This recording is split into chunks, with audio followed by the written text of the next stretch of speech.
grateful and so happy to be with you this evening. A special gratitude to several of my esteemed, worshipable God sisters and God brothers, Guru Das Prabhu, Rukmini Devi, His Holiness Chandramali Swami Maharaj, Anuttama Prabhu,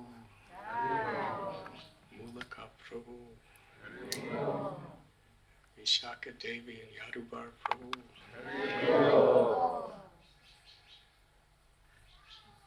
Nityadita Prabhu, Arjuna Prabhu. Anyone else? Everyone else? And in honor of our dear friend and brother Sridarji coming to this Bhakti Immersion, just today we had a little ceremony for a calf that was just born. We named Sridhar.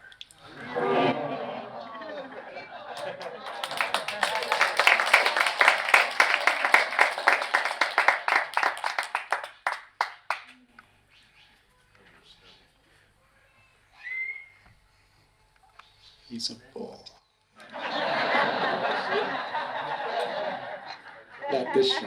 Not this Sridhar, the calf. Please come every year, at least once or twice, to see the growing of your child. And my special gratitude today to His Holiness Bhakti Tirtha Swami Maharaj, who is blessing us through many of his most beloved and senior disciples.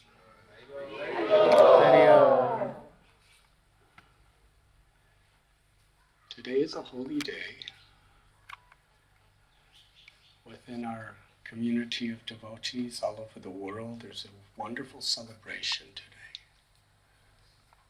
May I tell you about the holiness of today? It is the appearance of Sri Advaita.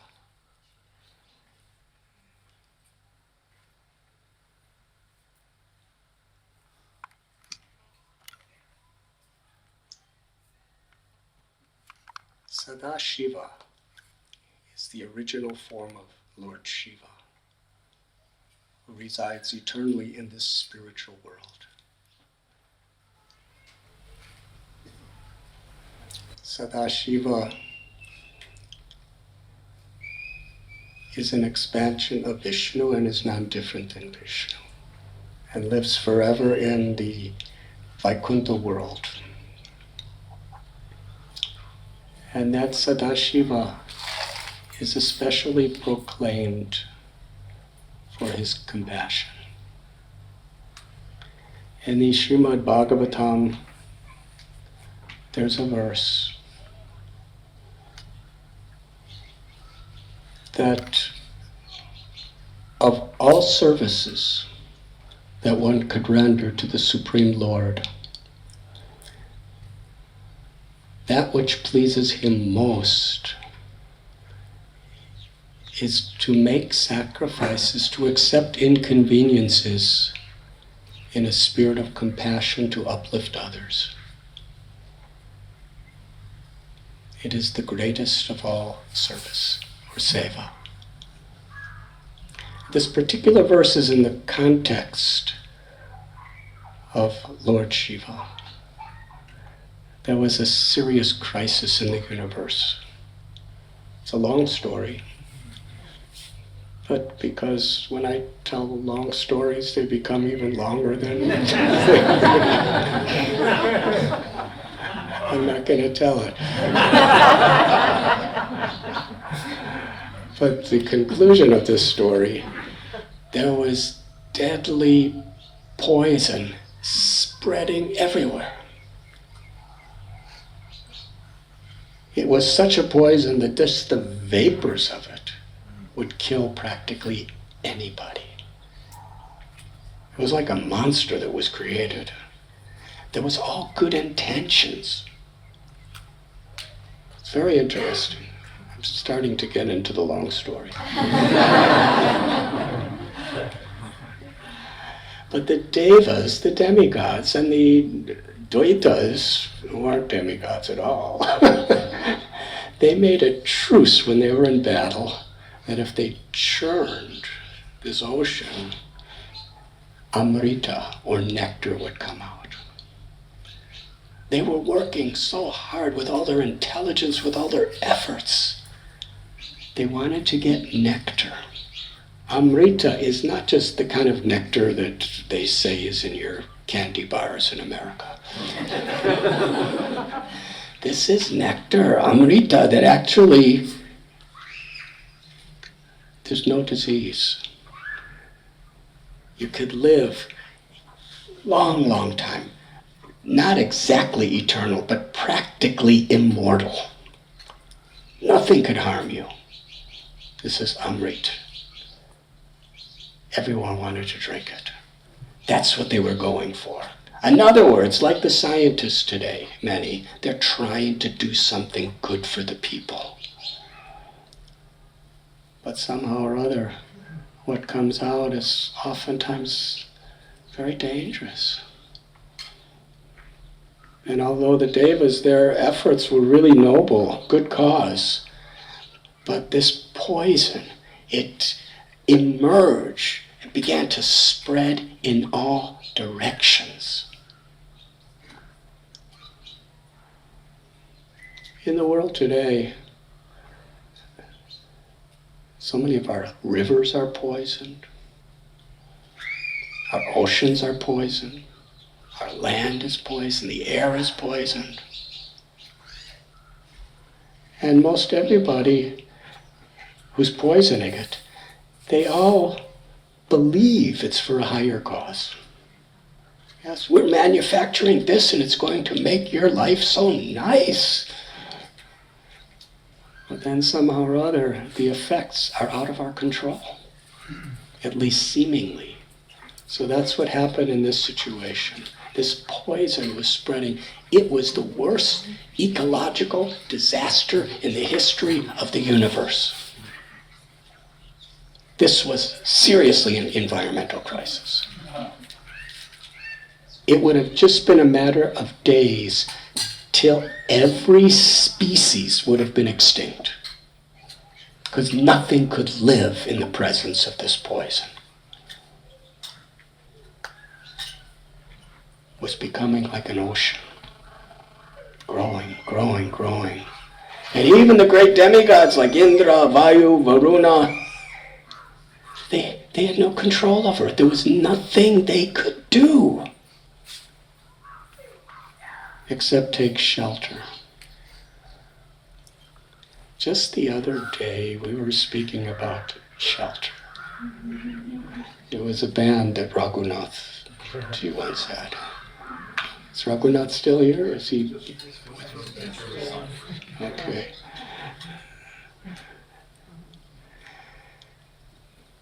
The idea of shelter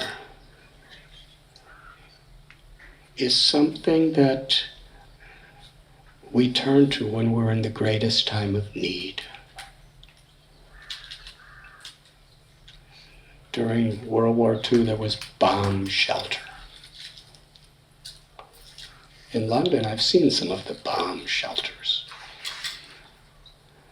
because the German army were dropping bombs.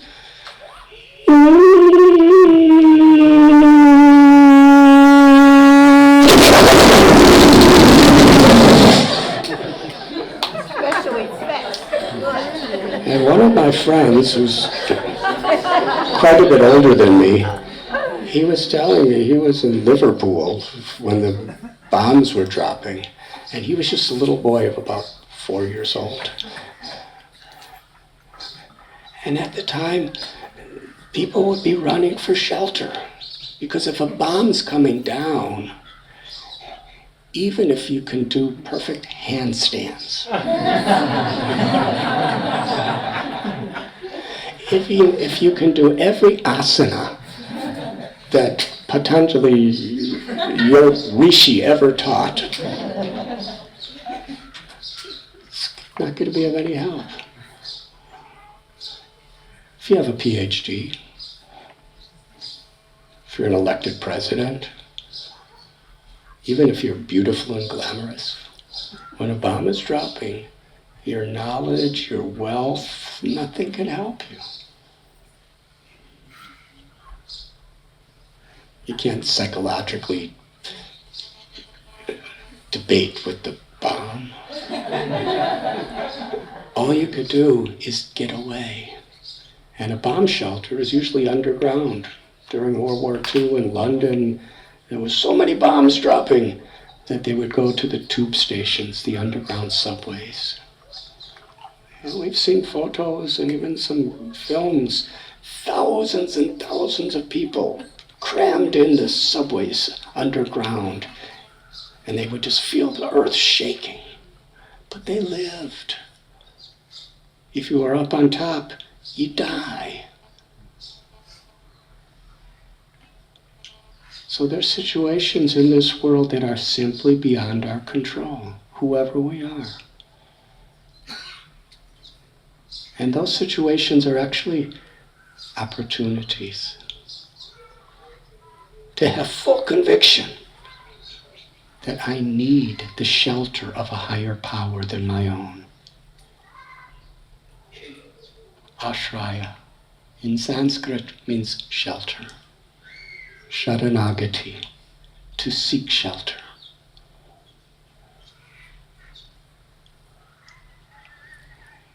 There's many bombs in this world. Sometimes the way people treat us is just beyond our control. Sometimes the weather, earthquakes, hurricanes, tsunamis, heat waves, fires, floods, what to speak of. Wherever we are in the world, most of us, there is somebody who has nuclear bombs pointed right at us. There's definitely nuclear bombs pointed at Bombay, Mumbai, New York, London, Moscow, Los Angeles. What can you do? And even if nobody drops bombs, and even if everything is going really nice in life, which isn't going to happen, time is beyond our control. We have to grow old, we have to get diseased, and we have to die physically.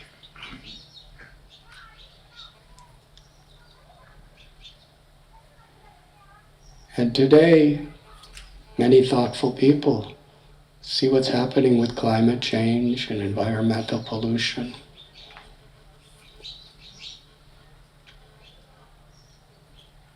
It's a spiritual crisis. The basis of the spiritual crisis is we are disconnected from our own souls. We're disconnected from the Supreme Soul. And when the body and the mind do not act in harmony with our spirit, with our eternal soul, which nature is to love God and live in harmony with God's will. And to live in harmony with God's will is to love your neighbor as yourself. Mother Earth is our neighbor, our rivers, our oceans, our sky, animals, birds. Everyone's our neighbor. Even people, humans.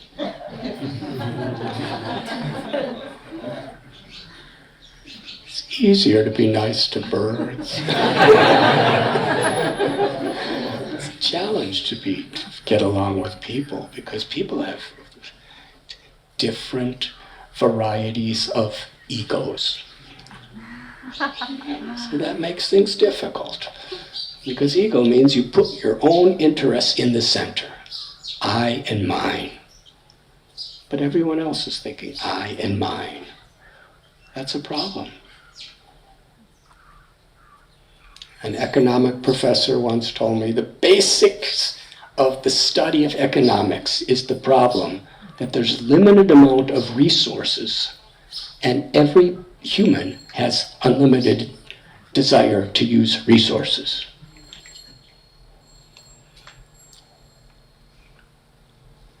So there's ego, dharma, yoga, true spirituality, with all of its different methods, is gradually meant to bring us to the point where we rise above our ahankar, our false ego. When we rise above our false ego, we have a direct connection with our true self, our soul, which is Nahanyate Hanyamane Sarire, eternal.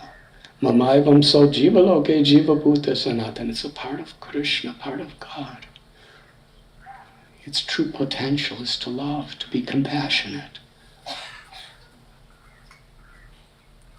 And when we're in harmony with ourself, with each other, on that spiritual level, then there's no question of pollution. We see the utilization that everything has.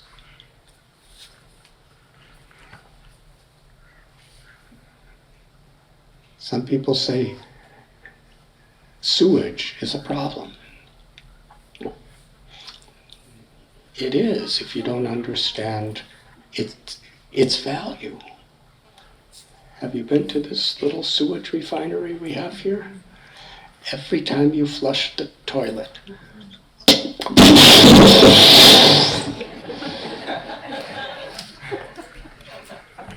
the flowers smell sweeter. The papayas grow bigger. It's true. It's not just an idea, theory. There's value. If we understand the value and live in harmony with the way nature meant to work, then we see how everything is meant to be utilized. Otherwise, just out of greed and out of arrogance and out of just neglect, we usurp, we pollute, and soon it becomes a monster. So here, this monstrous pollution was growing everywhere. And all beings were in a totally helpless state. This was worse than today because we could reverse things if we just changed the way we live. But that poison that was spreading all over the universe, it was irreversible. There was nothing that could do about it. So the rishis, the yogis, the sages, the devatas, the asuras, they all approached Lord Vishnu. And the nature of the Lord is wants others to get glory. It's like in Bhagavad Gita, Krishna told Arjuna, I've already decided to win this war, but I want you to get the credit. So Vishnu said, go to my own self as Lord Shiva, my expansion. So they all went to Lord Shiva, Sadashiva. And he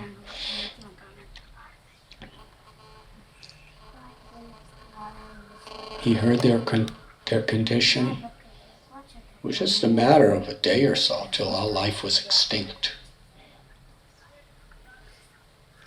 Lord Shiva spoke to his good wife, Parvati, his feminine consort, his feminine potency, Shakti, and asked her permission to eliminate the poison. And she smiled and gave her permission. Lord Shiva, by his Yogeshwara, his incredible yogic powers. Have any of you ever had concentrated orange juice? Well, he concentrated an entire ocean of poison to fit in the palm of his hand. Of course, he does have a gigantic hand. But that what was in his palm was bubbling and burning. It was all that poison in its most concentrated, essential potency. He drank it all. His throat turned black. And from that day on, he's glorified as Nilakanta or Kalakanta. Most people, if their neck is discolored, it doesn't look so nice. But because it was the personification of his compassion for all beings, it's his greatest decoration. Vaishnavanam yata shambhu was a supreme act of compassion, a sacrifice for us. Just over 500 years ago, the Yuga avatar, Krishna, who appeared in the age of Kali, was about to appear.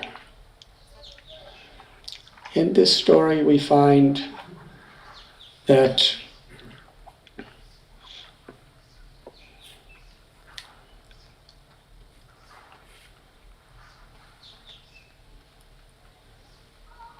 actually in the Vedas, written over 5,000 years ago, it tells of Bhagavan or Sri Krishna appearing in the age of Kali as Sri Chaitanya Mahaprabhu.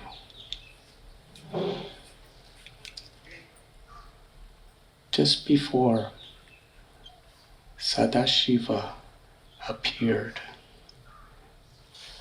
along with Mahavishnu, the father and creator of this entire universe, as Sri Advaita,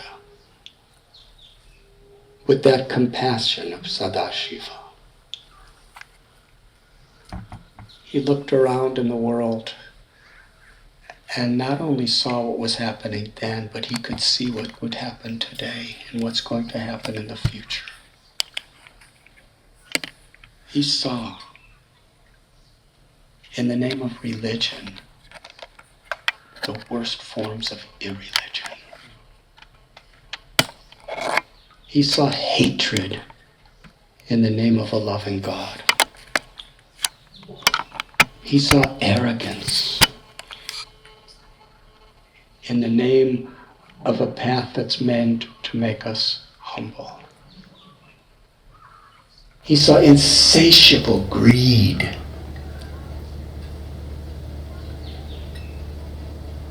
in the name of religions that are meant to bring us true peace within, true love within. He saw science rejecting religion due to the arrogance that we don't need a God anymore. Look what we could do.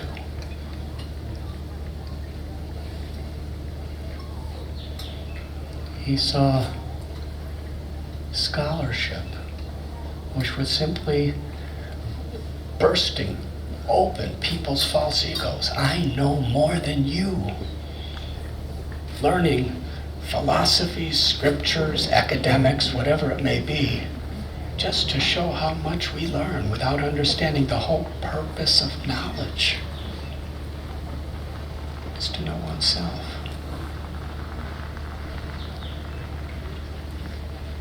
He saw so much fighting, terrorism, war,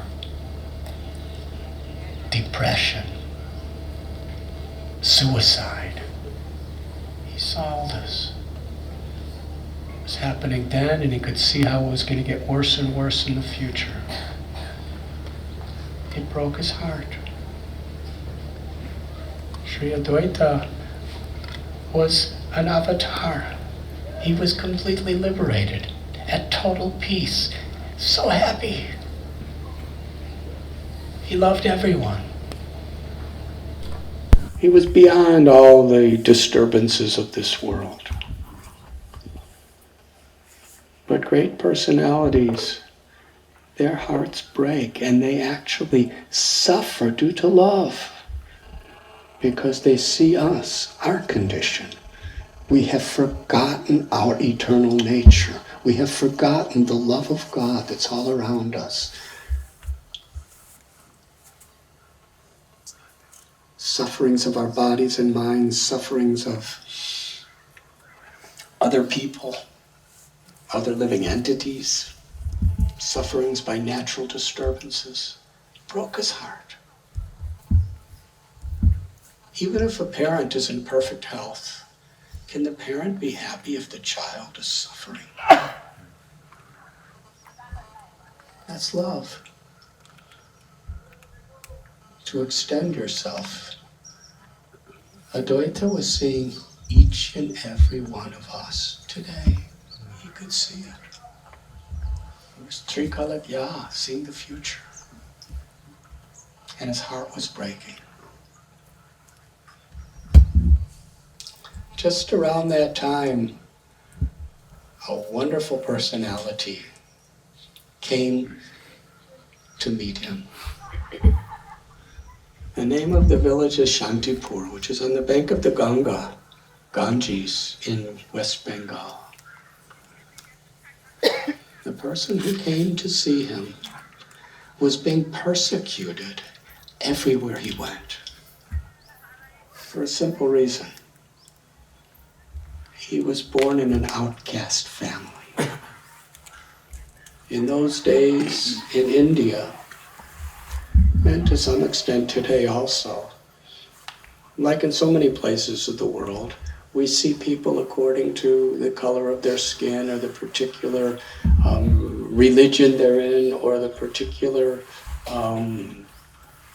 status in society that they're born into. He was born in a family that was considered by the corrupted culture to be an untouchable. But he was a liberated person. He loved everyone. He would sit in a cave and chant 300,000 names of Krishna every day before he would take a drop of water or eat a morsel of food. And the rest of the day he would just be out enlightening other people. And the priestly class at that time, a certain sector of it, the Brahmins, they hated him. They couldn't tolerate him. Because the common people loved him. They were inspired by him.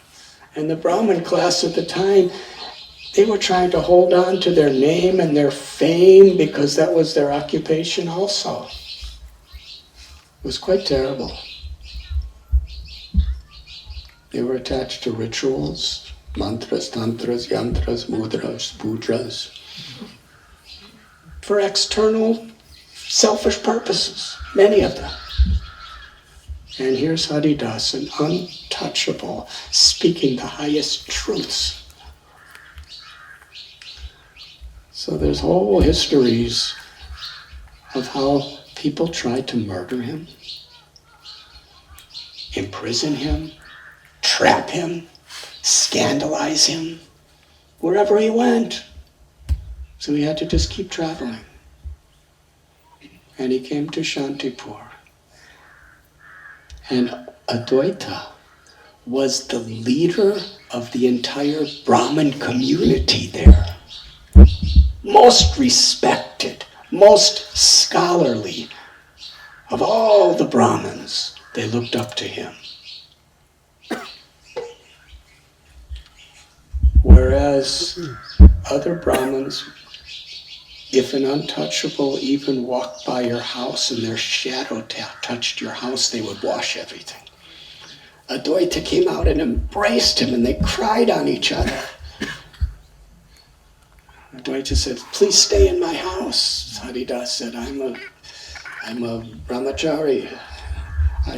He wasn't married. He said, I don't stay in houses.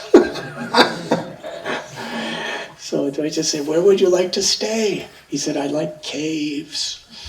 So Advaita found him a really nice cave with a wonderful river view of the Ganges. And every day they would be together, chanting, dancing, talking about Krishna with so much love.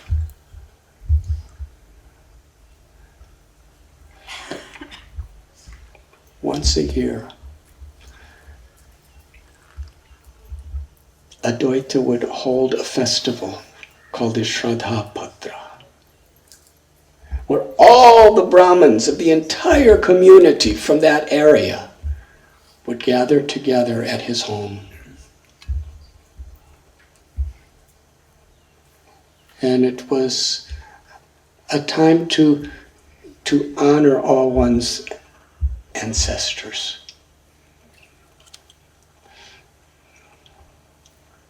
He would offer food to Krishna. And then the greatest honor of the whole year was who he chose to give the first serving of that food, that prasad. And it was supposed to be the most exalted Brahmin. Right in front of all the Brahmins, he gave the Shraddha Patra to Haridas Thakur, who was an untouchable living in a cave. The Brahmins didn't know what to think, but they couldn't really say anything. Between the two of them, they decided, we must bring Krishna to this world, because nobody but Krishna could help the people. It's just going too far. If Krishna comes in his original form from Goloka, the highest of all spiritual worlds, then he could spread the highest, sweetest, and purest love to the least qualified people in this time of quarrel and hypocrisy, pollution, and so much trouble.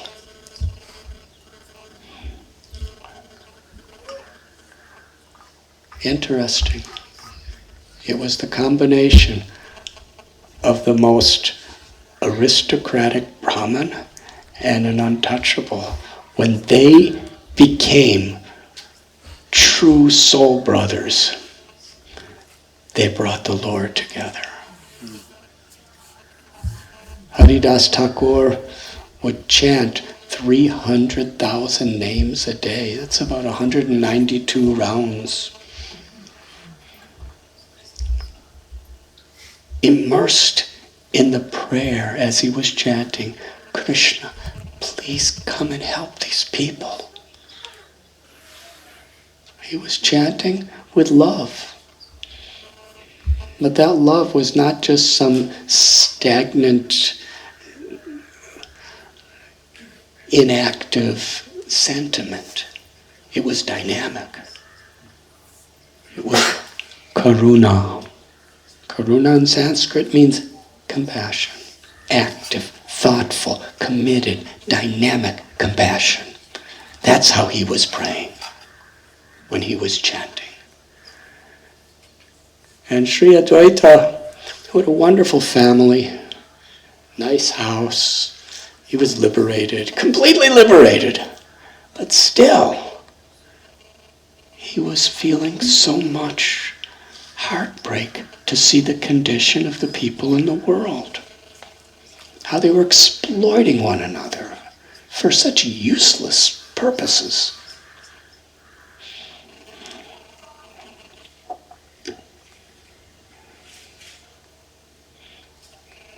He was crying how to bring Krishna. And he was reading a scripture called the Gautamiya Tantra.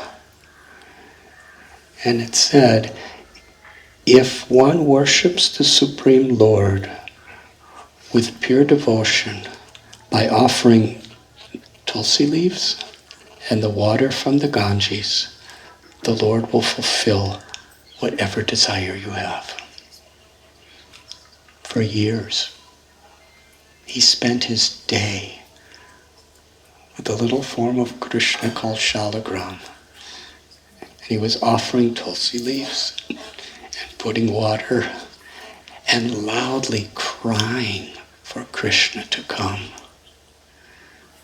And his prayers and Haridas's chanting reached the heart of Krishna.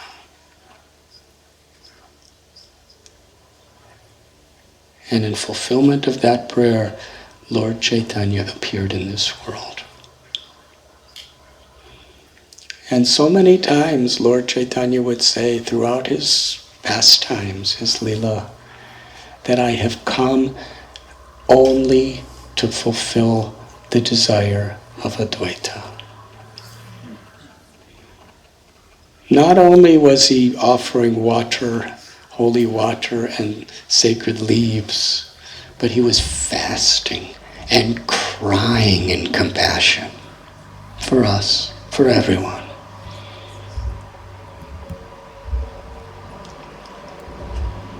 Who is Sri Chaitanya? Radha Krishna Pranaya Vikritir Ladini Shakti Rasmat. That the absolute truth is one.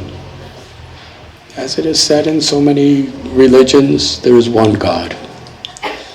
The Vedic scriptures also, there's one God. But what that one supreme truth, Param Satyam, the supreme truth, Para Brahman, manifests in many ways, for many purposes. Parasya Shaktir Vivadaya Vashruyate. But in the spiritual realm, the highest purpose, eternally, the Lord, that one supreme truth, is two. The Shakti, the Shaktiman. The supreme lover and the supreme beloved. The energy and the energetic source.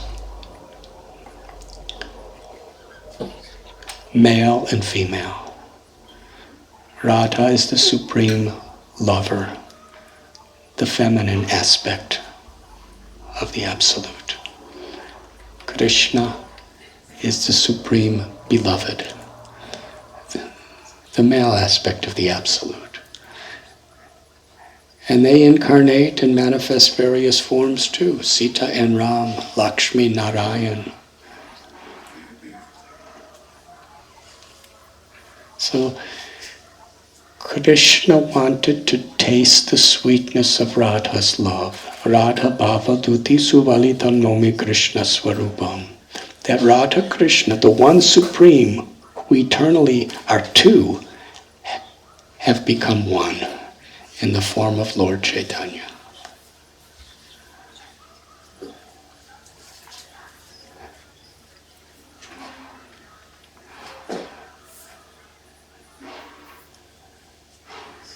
Aham bija pratapita. Krishna tells in the Bhagavad Gita that every living being, I am the mother and I am the father for. And the Lord is within the heart of every living being. Who cares?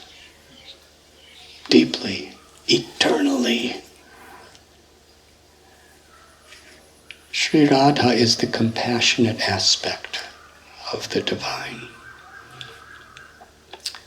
Where we are now in Barcena, Sriji Temple, it is a memorial which helps us to remember in separation a place in the original Vrindavan, which is close to Delhi, Barcena. It's Sri Radha's eternal home within this world. This is a very small size replica of Radha's home in Barcena.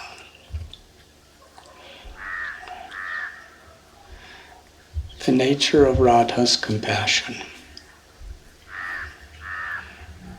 There's a beautiful story. I'll tell a few stories.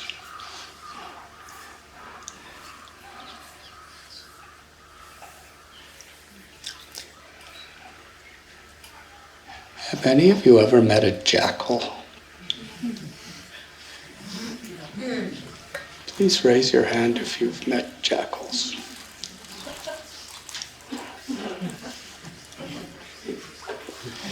Jackals are the most unpopular animal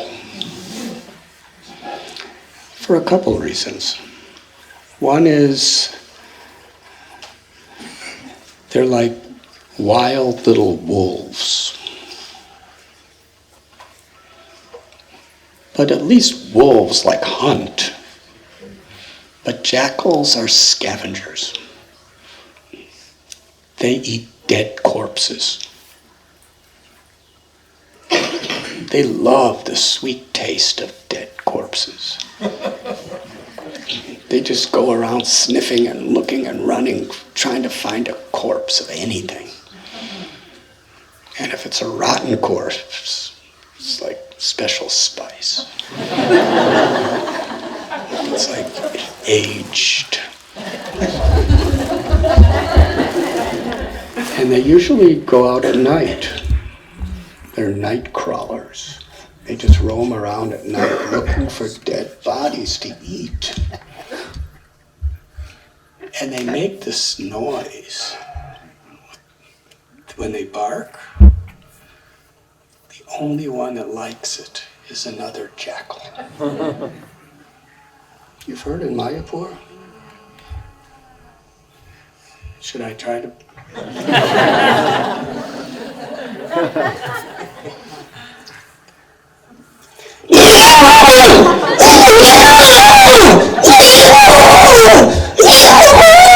All night, and they have their like jackal kirtans, where they're all doing that together. One does it, two does it, three does it, 10 does it, 100, and they're all. Nobody likes jackals. If you want to insult somebody, you say you're like a jackal. You say you're brave like a lion. You dance like a peacock. You sing like a nightingale. But nobody, unless they hate you, they'll say, you remind me of a jackal.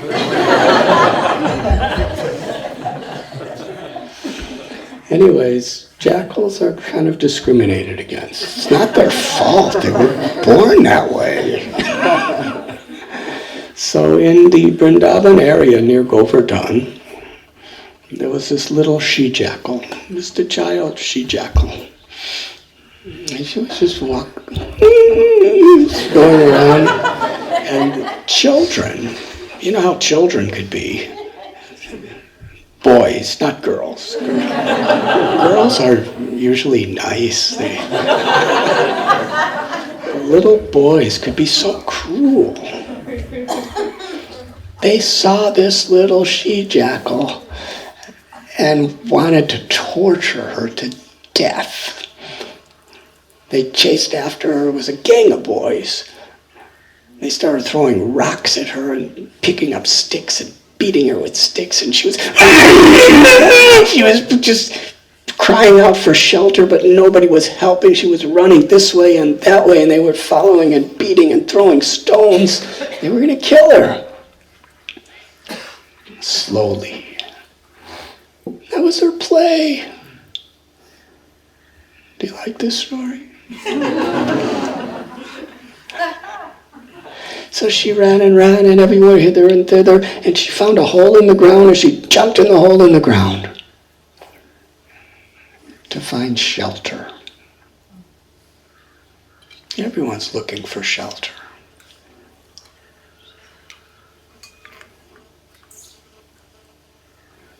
But the little boys, they thought, oh, this is so nice. They got little pieces of wood and built a blazing fire all around that little hole in the ground. They were standing there with their sticks.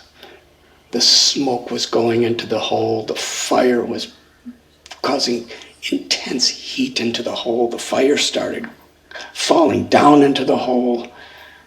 They were going to burn her out, then beat her to death. She was, in her jackal-like voice, she was screaming for shelter. And Radha, she was walking with her friends and she heard the little jackal. And she told her dearest friend Lalita, "Who is that that's suffering like this? Bring her to me." And Lalita ran over and she saw the little boys with their sticks and their stones and they were laughing. And she told them to all go home. And they all went home. And she put out the fire. And she put her hand down into the hole and brought out the little jackal. The jackal was trembling, every limb of the body trembling and crying. Lalita brought the jackal to Radha, the supreme goddess of compassion. And Radha bent down and patted the jackal on her head and said, "From this day, you are mine and I am yours."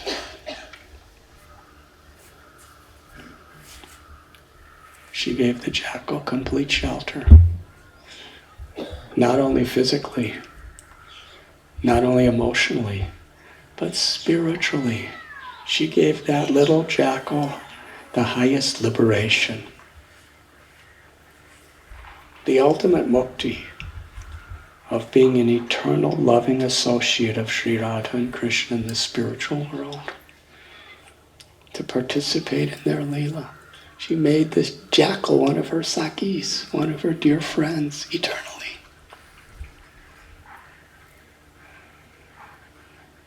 Because that little jackal took shelter of her. Srila Prabhupada, our beloved Guru, he would say that Radha's love is so powerful that if she tells Krishna, "Please accept this person," Krishna must accept. In the Leela of Vrindavan, which is full of sweetness, Krishna is subordinate to the love of his devotees by his own sweet will. In the land of Barcena, Radha's land, there's a place called Man Mandir,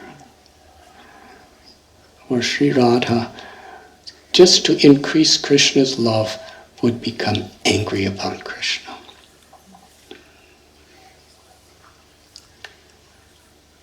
One time, Krishna said to Radha, "Please teach me how to sing like you, because you are Kokilabani. You sing so sweetly." So she would teach him, and he would purposely do it all wrong. And she would do it again, and he would do it all wrong. So you are just mocking me. So she got angry. And she wouldn't look at Krishna.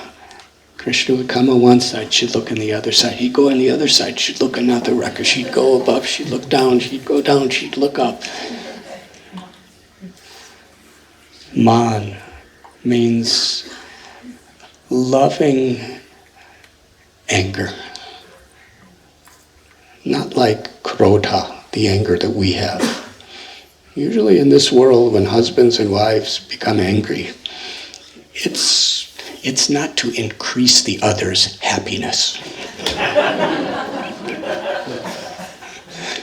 It might be like that for some of you, but this is the purest, where even anger, everything is simply an expression, an exchange to give pleasure through love.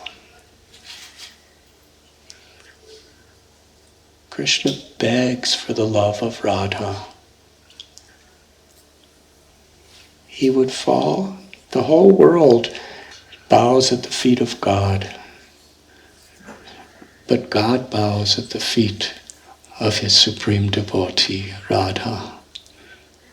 Sometimes tears of his love fall on her feet, begging for her to express her love for him again.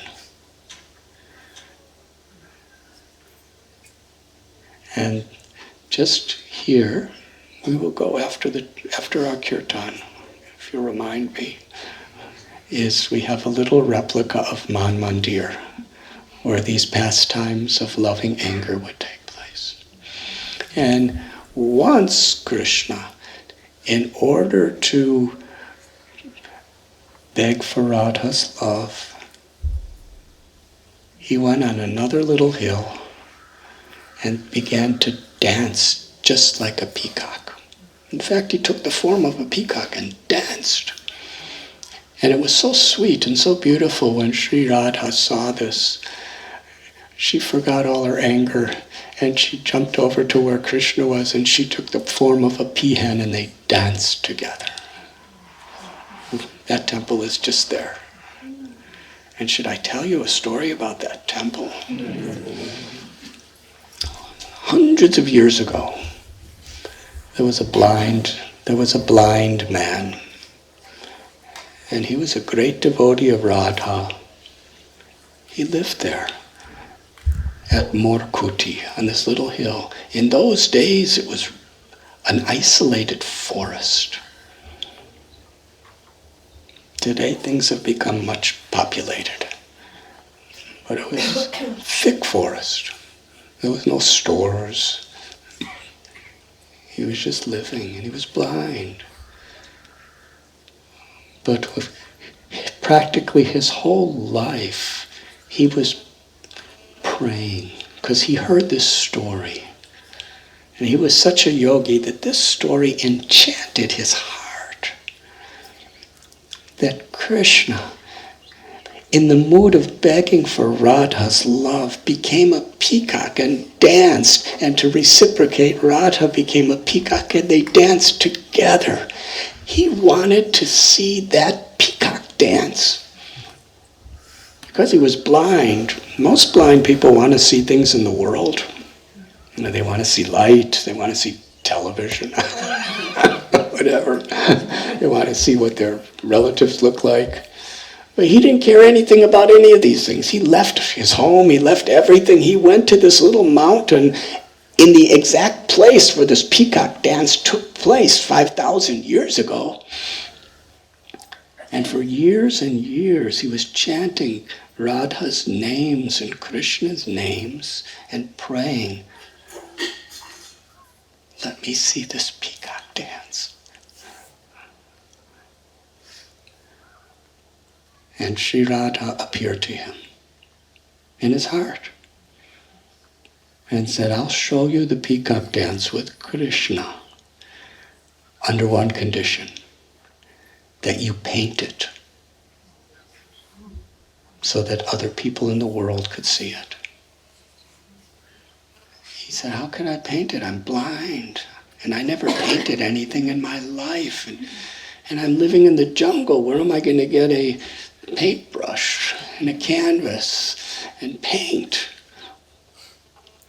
And Radha said, nothing's impossible by the will of the Lord. By my will, she said. You just try your best. In the Bhagavad Gita, Krishna tells, Ananyas chintayantam mam yejana paryupashate tesham nityapayuktanam yogakshemam vahamyam. For those who surrender to the higher power of my will, whatever little you have, I'll preserve it, and whatever you lack, I will compensate. So this blind yogi just began moving his hands around in the ground, and somehow or other, by the power of the super soul, the Lord within the heart, he made little paintbrushes, and he made a canvas, and he got herbs, and everything was there. And then he saw the peacock dance. Premanjana Churita Bhakti Vilochanena. You and me can't see it with these eyes. It's only divine eyes that could see. Even if you're blind, you could have divine eyes. In the world today, we see but we don't see. And he painted it. And that same painting, a photograph of it is there in that little temple down there, which you'll be seeing soon.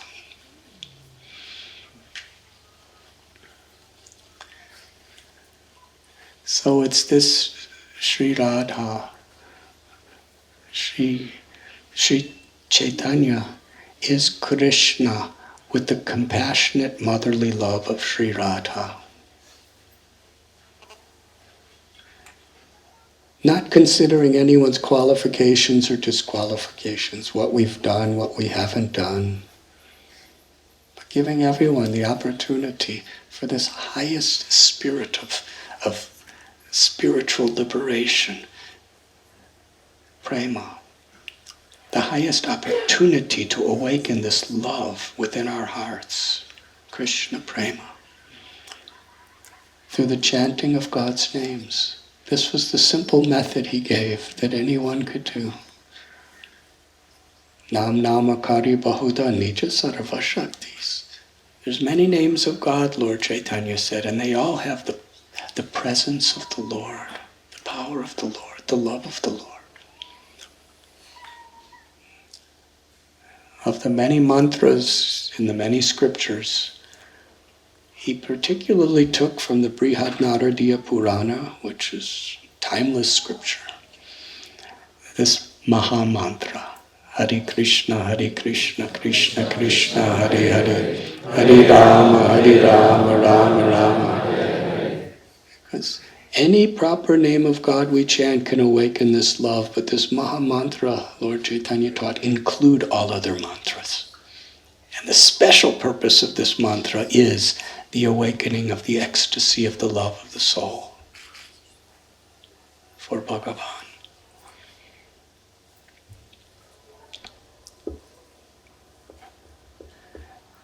It was Advaita who called for Lord Chaitanya to come to give that great blessing, that great gift to the world. He called to bring Radha Krishna to this world to bestow the gift of Krishna Prem. Our beloved Guru Srila Prabhupada, he expressed this karuna, this compassion. We've heard the story. He was living in Vrindavan, such a peaceful place, surrounded by saints and sages and rishis who loved Radha and Krishna, the very places of Seva Kunj where Krishna performed his Ras Lila. Why did he leave there? To go on a cargo ship? 38 days. He had heart attacks, seasickness, and when he was approaching Boston Harbor, he wrote a beautiful prayer. Even before this prayer, in the Arabian Sea, after he had these heart attacks, he said, I'm feeling so much separation from Vrindavan, my home. Radha Damodar, Radha Madan Mohan, Radha Govinda, Radha Gopinath.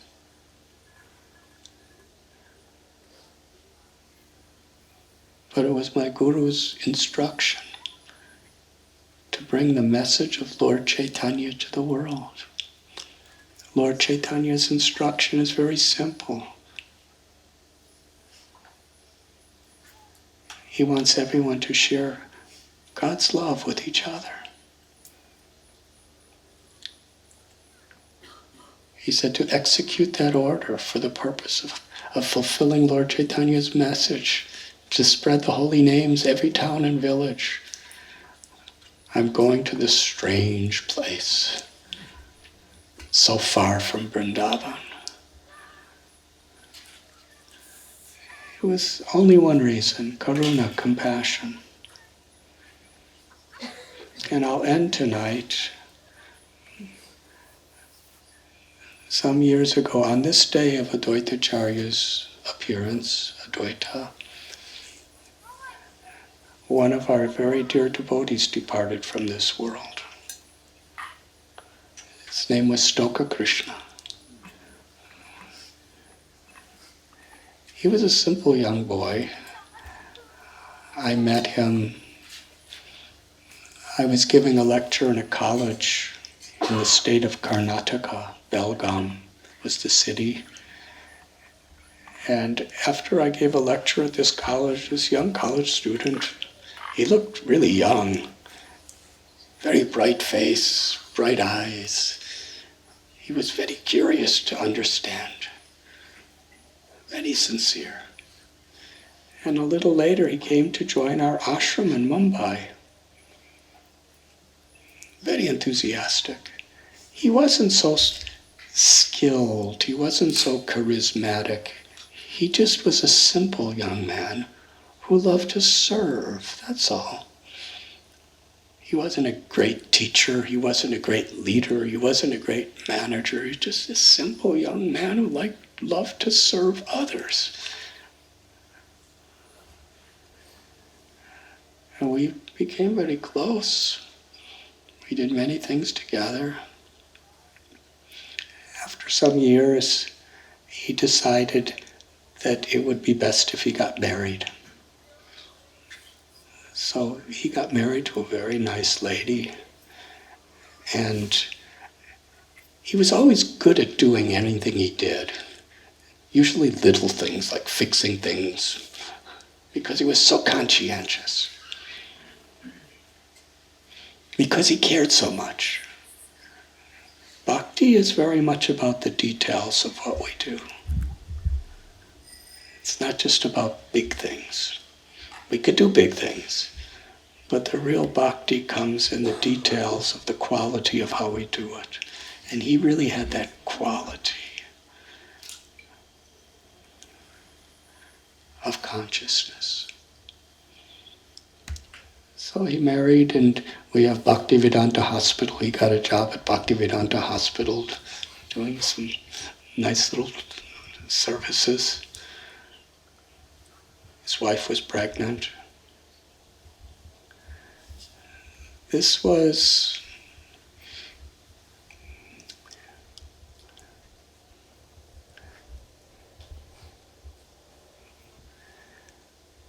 I was at Gita Nagari. At that time, our best friend and dearest godbrother, His Holiness Bhakti Swami Maharaj,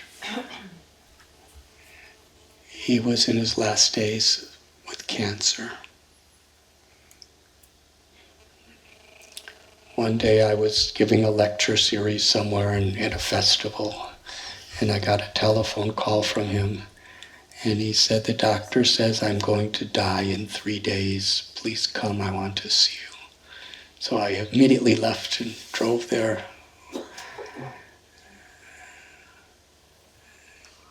He was amazing. When I arrived, almost everyone at the festival I was with also came. Rukmini was one of them. Because I was supposed to give a lecture in the afternoon, and I announced I'm going, and Anutama Prabhu, Rukmini's husband, was organizing the festival. He said, no, so many people came, they're expecting you to speak. I said, "But Bhakti Tirtha Maharaj is calling me, I must go." And he said, "Well, instead of giving the afternoon class, just give a class right now in the morning, and then you could go after the class." So I gave a little class in the morning, and then I said, "I have to go because Bhakti Tirtha Swami is going to leave this world and he's calling for..." So I got in my car and left, and I looked in the rearview mirror, and there was about 30 cars behind me. Do you remember? Everyone came. It was quite amazing. We got to his house, and he was in his room. One of his legs was amputated. He was emaciated, thin. He had huge tumors covering his body. He was smiling. He was radiant with bliss. And everyone was asking questions. It was a room packed full of people. He was answering the questions. Everyone was weeping, crying. They were so moved.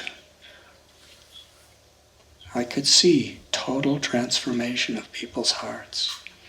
And as they walked out of the room, I walked out with all the people. Some people were falling on the floor, saying, I've never experienced anything like that in my life. So I went back in, and I said, Maharaj, I've known you for 30 years. I've never seen you do anything like that to anybody. I've never seen anyone do like that. And he smiled. He said, you see, this cancer is a blessing. Because I've been praying to Krishna, how can I help people? How could I transform people? And because I'm in this state, people are so receptive to everything I say. He said, if I were to live 100 years, I could not affect people the way I am in these weeks, since I have this condition. So he said, you see, this is a blessing. I'm not concerned with living a long life. I'm concerned with how I can help others.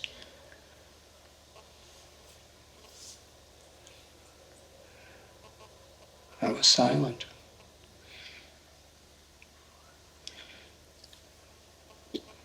I stayed another day, spent most of the day with him. And the next day I had to leave because I had a whole schedule of events at colleges and temples and ashrams and banks and so many different things I had to do. So I went to his room to say goodbye to him. It was just the two of us. He took me by the hand. He was laying down in his bed, and I was sitting in a little chair next to his bed. But before I could say goodbye, he clasped my hand and said, please stay with me. I want to die in your arms.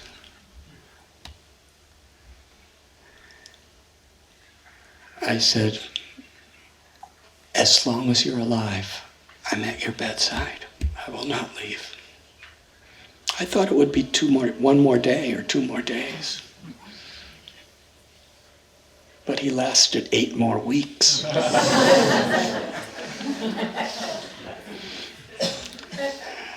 We were speaking of higher purposes. I thought all my events were so important. Very high level meetings and lectures. On my level, it was high level. But once I decided I'm just going to be with my friends, then all the other things I understood, they didn't matter at all.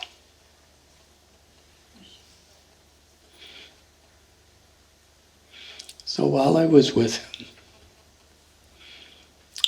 I get a phone call from Mumbai.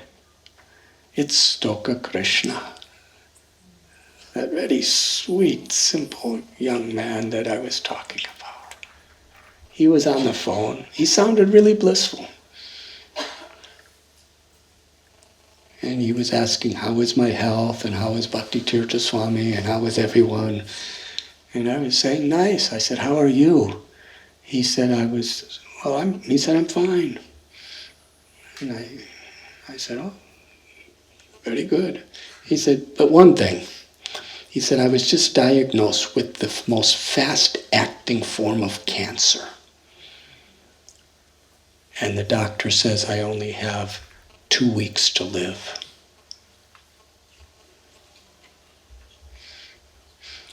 He was so dear to me.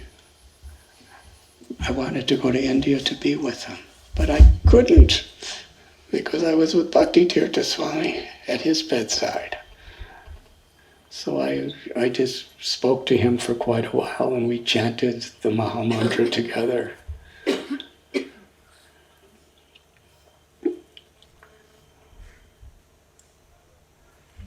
And Bhakti Swami, it's very difficult to express his divine state of consciousness.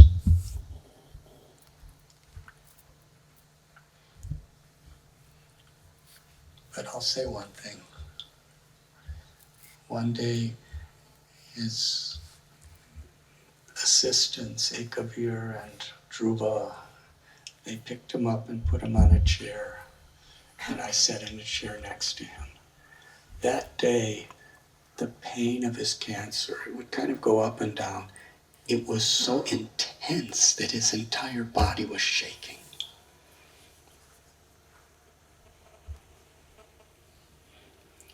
And every day we would talk about spiritual subjects. And this day, I was speaking, but I could see he wasn't focusing on what I was saying because the pain was so much. So I just started to chant. Hare Krishna, Krishna Krishna, Hare Hare. Hare Rama, Rama Rama, Hare Hare. He took my hand and squeezed my hand, and it was shaking like anything. And we chanted together. Hare Krishna, Krishna Krishna, Hare Hare. Hare Rama, Rama Rama, Hare Hare. Suddenly he smiled. It was like the sun had lit up the room, it lit up the universe from where I was sitting. And his eyes were glistening with joy. Tears, not tears of pain. I never saw him cry out of pain. Tears of joy, of ecstasy were falling from his eyes. And he said to me, "It doesn't get any better than this."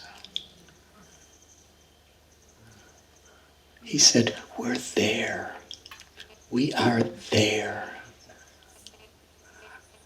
I said, "Where?" I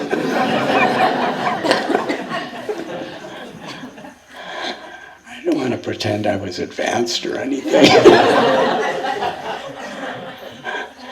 He said, "We're in this spiritual world. Can't you feel it? We're together. We're talking about Krishna. We're chanting Krishna's names. We're in the spiritual world. We made it." And then he said, "I would not trade the condition I'm in at this moment for anyone else in the world.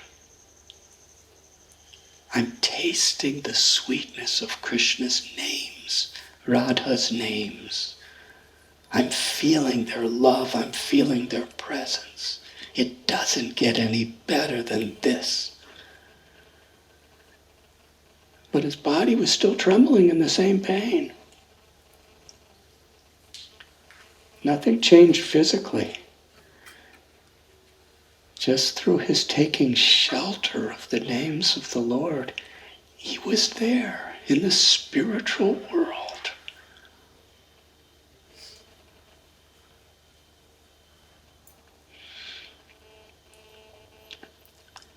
After a couple days,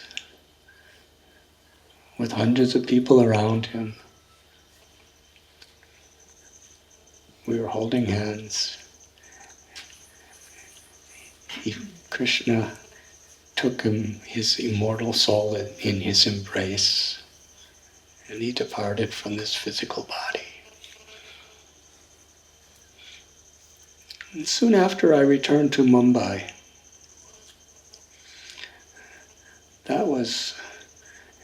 Things aren't easy. Sometimes when it rains, it storms. You've heard of that? So I was returning to Mumbai because I was late, because I was with Bhakti Tirtha Maharaj until after he left, and I got really sick while he was getting sick too. And I'm flying in the airplane.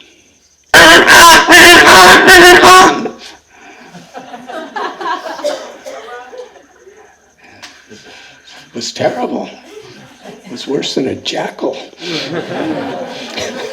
It's a siren going off in the airplane. And then the pilot said, and he was really scared, you could hear in his voice. He said, the whole control system of the airplane went out when we were 30,000 feet above sea level. He didn't tell us the details, but we found out later. He said, in about 1.5 hours, we're going to make an emergency landing. And he told everybody that you have to put your head between your legs and, bow down. It's just, I'm accustomed to bowing down. This was really bowing down. And he was saying the plane is going to be bouncing, and he said, and then every 5 minutes for the next hour, this alarm went off, and the airline hostesses were going to every seat, and they were trembling in fear themselves. They were saying, make sure you do like this, and make sure you do like this, and babies were crying, and people were, and I was sitting there thinking, I'm probably going to die today. Seems like that. Bhakti Tirtha Maharaj had thousands of people all over the world praying for him when he was going to leave this world.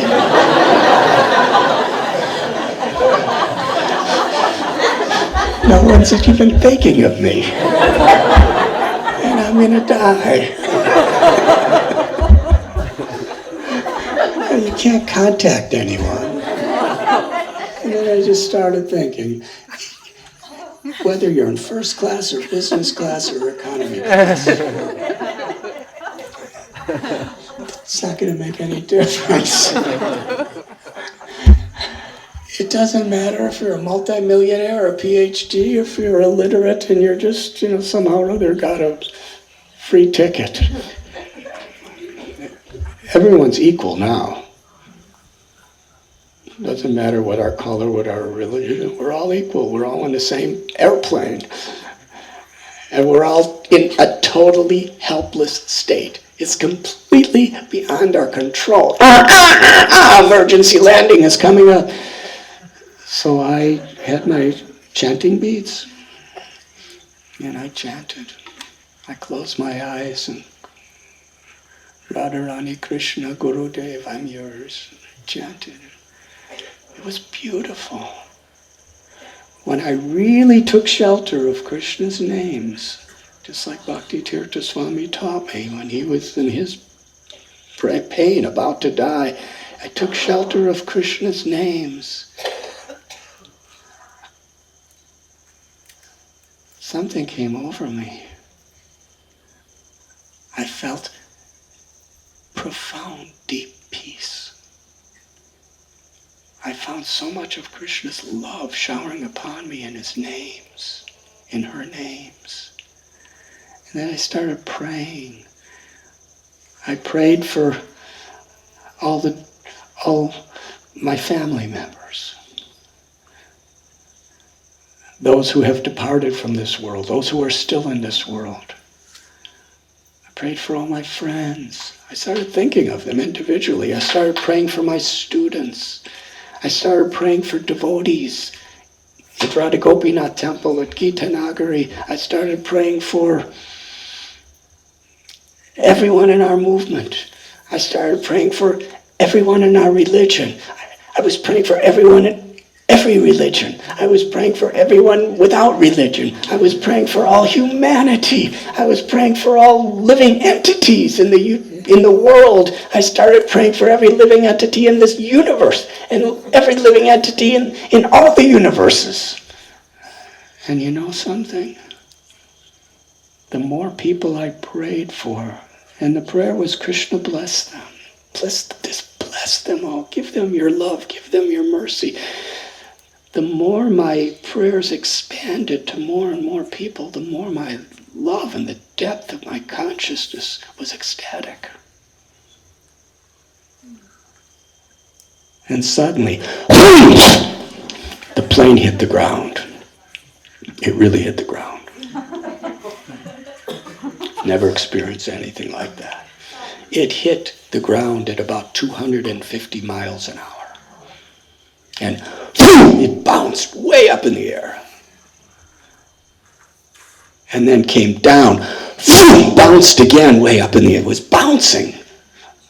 Probably going like 50 feet up with each bounce. And it was really kind of interesting because both sides of the runway were lined with ambulances and fire engines with their blinkers going. And as it was bouncing, you could hear all the luggage in those luggage racks above going, and you could hear all the luggage below being, and babies were crying, and people were screaming, and I was just, Hare Krishna, Hare Krishna. That everyone in every universe can love you, Krishna. So, finally the airplane stopped. It was surrounded by fire trucks with hoses pointed. And the smell of burnt rubber from the tires was so strong. And the pilot said, "We're in such an emergency state now because of the friction that if the plane could go on fire." They said, we're not allowed to go anywhere near the terminal. So that was a very, very meditative wait.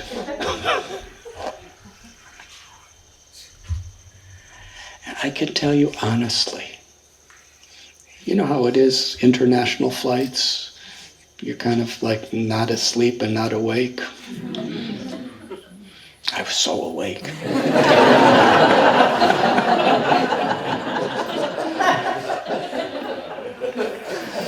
I'm making confessions today. When I'm chanting on airplanes, it's not so attentive because it's like, but that day, I was tasting the sweetness of God's names. It was transforming every cell in my body and as it transforms, we just pray for, we just become instruments of compassion. It was beautiful. It was the best plane ride I've ever had in my life. By far. It's the most enlightened. I never want to do it again.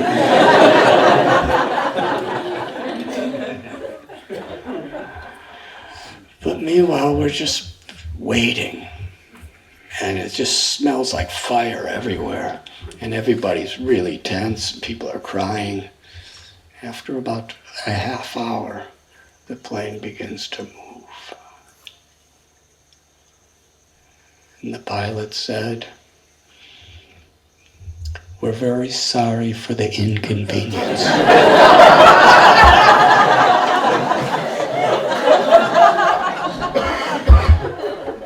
But sometimes these things happen in the aviation industry. And he paused and he said, "We hope that next time you fly, you choose British Airlines."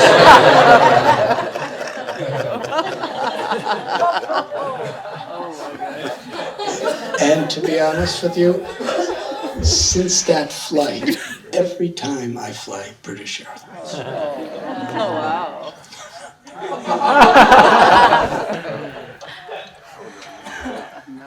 So I arrive in Mumbai. And I go to the hospital, Bhaktivedanta Hospital, where Stoka Krishna is. He's still alive. He lasted I came because I was with Bhakti Tirtha Maharaj for a couple of weeks. It was like about 3 weeks after I talked to him. He was supposed to die within 2 weeks. He was still alive. He was emaciated then. He couldn't walk. He was paralyzed.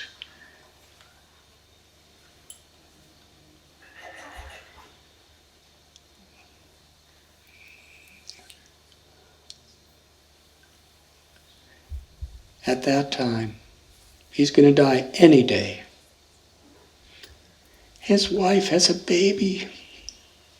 It's a baby girl.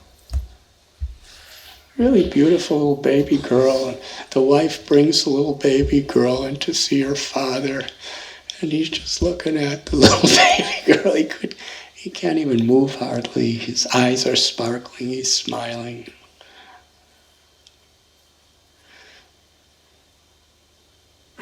So while I was sitting at his bedside, he said what almost anybody would say in that condition.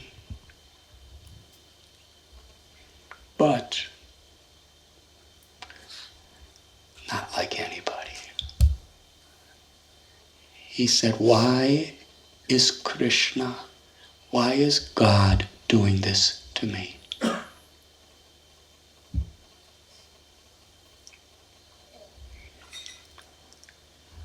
He was 31 years old. Just had a little baby child. His wife, younger than him, is going to be a widow. He's racked with pain. Most people would ask, why is God doing this to me? I gave my life to serve God.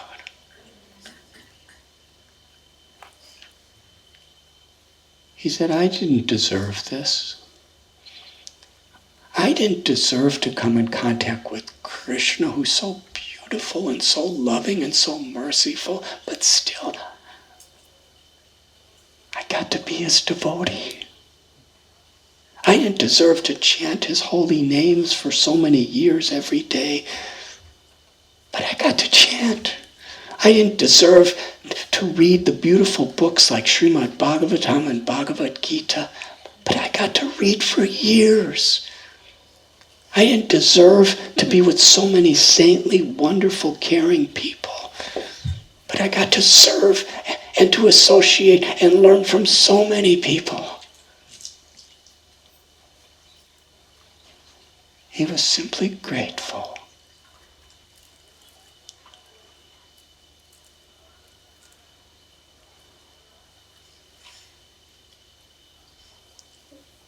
He said, I may be 31 years old, but the amount of blessings I got in my life, the knowledge I received in my life, the opportunities to serve others, to serve Krishna in my life, the opportunity to understand Prabhupada and be a part of his family in my life. He said, I didn't deserve any of these things. They're simply blessings. And he was weeping in happiness, saying, I'm so grateful. I'm so grateful.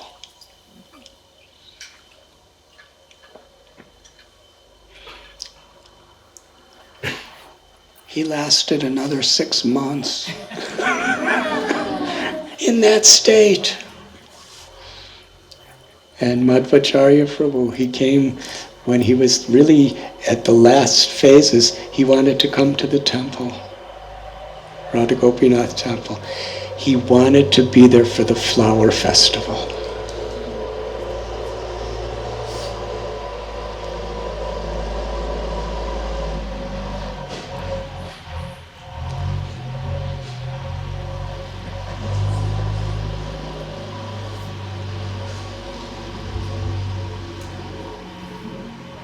So he came to Radha Gopinath temple and had a little room next, and Madhvacharya Prabhu and him became very soul connections. It was beautiful.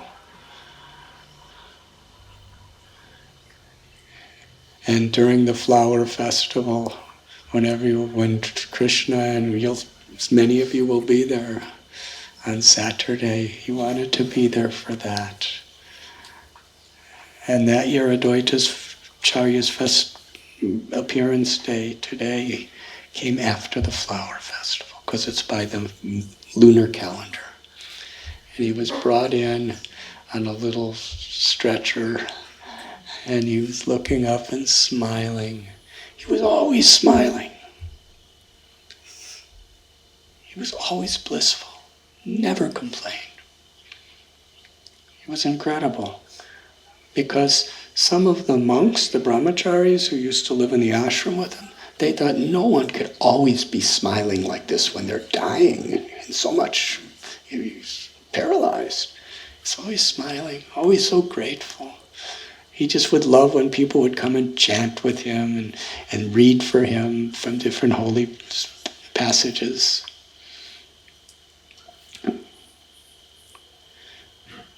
And I remember some of the brahmacharis were thinking, he must be pretending.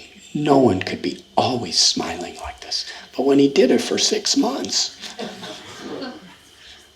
they understood he's a liberated soul. He's not this body.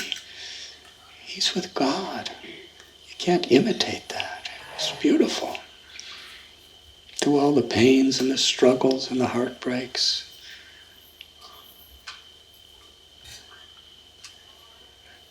And on this day, Advaita's appearance, a day that really personifies the spirit of compassion for all beings.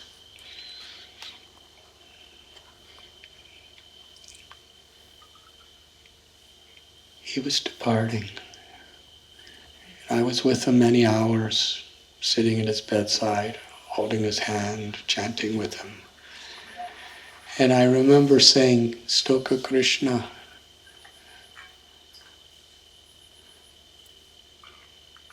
how can I serve you?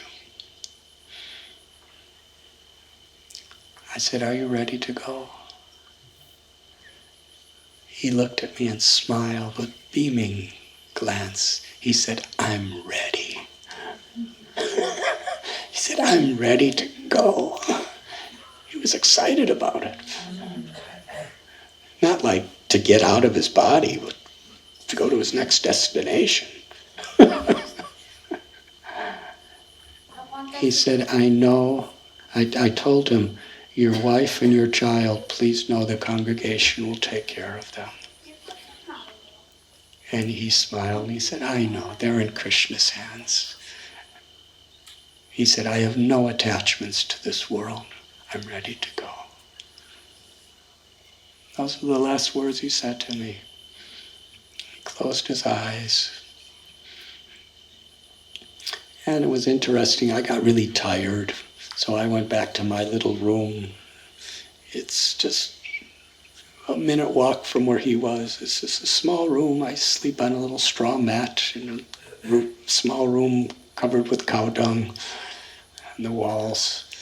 And I laid down because I was really, really tired. Suddenly, there was a knock on the door.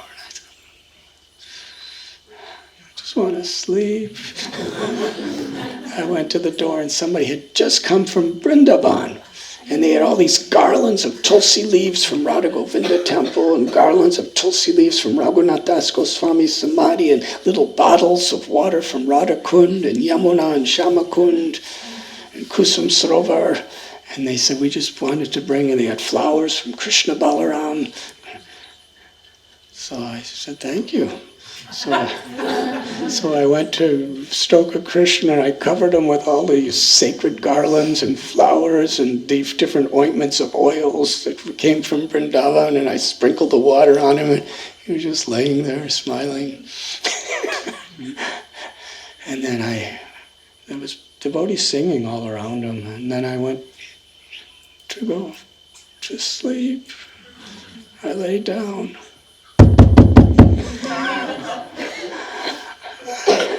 I answered the door, and it was Madan Mohan Bossy, who Gaurvani just spoke about the other day. He lived in Barcena, Radharani's place. He was from Koshi in Vrindavan, but at that time he was living in Barcena, Radharani's home. He was born, raised. His family was from Vrindavan for limitless generations.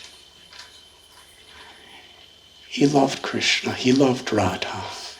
He was small in size, so sweet, so humble, and he had the most beautiful voice. He was probably the most popular singer in Vrindavan. He sang with so much devotion, so much emotion, and so much humility. He was wonderful. He was one of the dearest friends I've ever had. At that time, he was probably in his 70s. And when Bhakti Tirtha Maharaj was in his last days, I got a call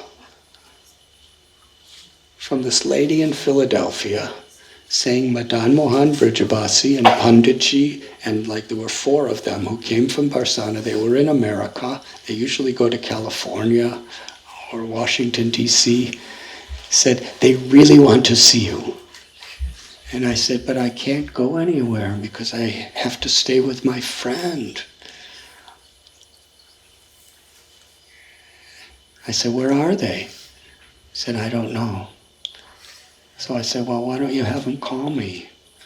So they called, and they said, Jai Radhe, Jai Radhe. I said, where are you? He said, we're in Harrisburg, Pennsylvania, which was just less than an hour from where I was. So I brought them over, and he sang for Bhakti Tirtha Maharaj. Were you there for that? And Bhakti Tirtha Maharaj was crying in ecstatic happiness, hearing Madan Mohan sing. So now here he comes. He just arrives. He never comes to Mumbai, but he just arrived. And he didn't know anything. He didn't even know Stoka Krishna. He just said, I'm just coming for a medical checkup at Bhaktivedanta Hospital. I said, well, before that, would you like to chant for Stoka Krishna? And he said, sure. So he went in and he sang beautiful, beautiful songs. And I holding his hand, I was at his bedside, and Stoka Krishna left. And today is the anniversary of his departure. My plan was to tell that story in about 5 minutes.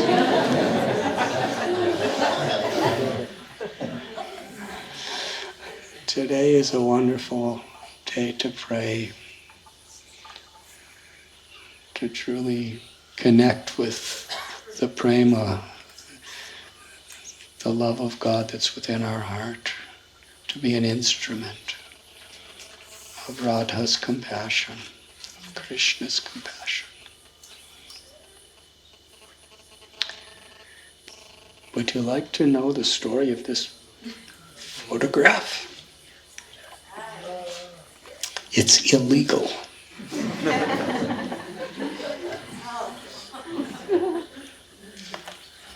How many of you have been to Radharani's temple? When you go to the temple, one of the first things you see is a big sign saying, no photographs. No photography. It's outlawed. They have many priests who are just watching, like security guards watching for anybody who's going to take a photo. And in the olden days, if you had a camera, if they caught you taking a photo of the deities, they would confiscate your camera, take the film out of it, keep it, and give you the camera back. But then now they have cell phones, so they'll confiscate your cell phone and just keep it. They're very strict. So somehow we wanted that photograph for the altar here, because it's a little replica.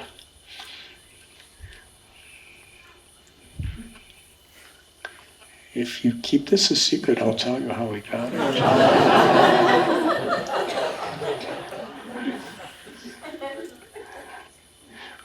Every year we have cataract eye camps for people in Barcena who are, because the number one reason for blindness in India is untreated cataracts. So they do about 1,000 surgeries every year. They treat about 5,000 people for eye diseases and do about 1,000 full cataract surgeries. Because these people are really poor. They're living in villages that are in extreme poverty. So one of the high priests of the temple, he got cataracts taken out of his eyes by our doctors.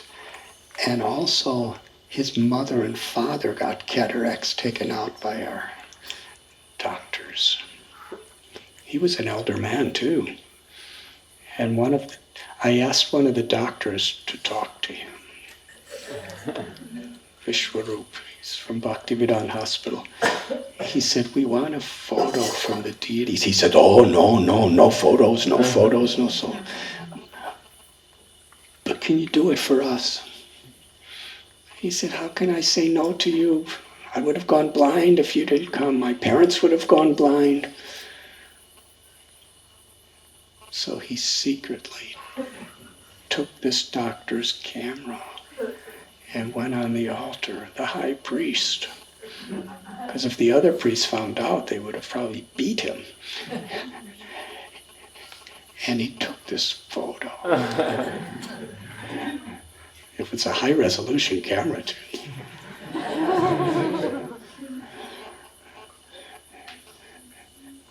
And he said, please, nobody should take any photos of this photo. We didn't promise him that. So we won't. So that's how these beautiful forms. Narayan Bhatt Goswami, who was a great devotee of Lord Chaitanya, who lived in Vrindavan about 500 years ago, he had a vision that these deities were right on the hill where Radharani's home, where this temple was, that these deities were made 5,000 years ago, they appeared. They were underground. And he took some of the villagers and dug them up, and they built this temple around them.